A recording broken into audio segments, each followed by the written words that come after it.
திருப்பாலத்துவ சபை தினம் யோசபாஸ் நகரில் சிறப்புற அனுஷ்டிக்கப்பட்டுள்ளது. மடமாதா தொலைக்காட்சியின் செய்திகளுக்காக கலேகத்தில் டயார்.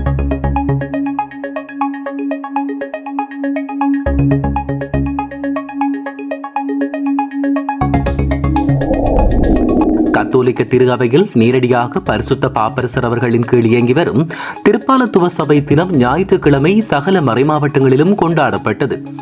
கடந்த 8ஆம் தேதி பிப்ரவரி 2026 ஞாயிற்றுக்கிழமை இது கொண்டாடப்பட்டது. இதற்கேற்ப மன்னார் மறைமாவட்டத்தின் யோசபாஸ் நகரில் ஞாயிற்றுக்கிழமை திருப்பாலத்துவ சபை தினம் அனுஷ்டிக்கப்பட்டு சிறார்கள் தமது தினத்தை கொண்டாடும் முகமாக ஞாயிறு திருப்பலி நற்கருணை ஆண்டவர் ஆலயத்தில் பங்குத்தந்தை அருட்பணி மானா ஜெயபாலன் அடிகளார் தலைமையில் ஒப்புக் கொடுக்கப்பட்டது. இத்திருவிழா திருப்பலியில் மன்னார் மறைமாவட்ட திருப்பாலத்துவ சபை இயக்குநரும் அன்பிய இயக்குநருமான அருட்பணி ஆர் நிக்கலஸ் அடிகளார் அவர்களும் கார்மேல் சபையைச் சேர்ந்த இந்த கிராமத்தின் அருட்சகோதரி அபிஷேகா அவர்களும் அருட்சகோதரர் ஜோர்ஜ் அவர்களும் பங்கு பெற்றிருந்தமை குறிப்பிடத்தக்கது.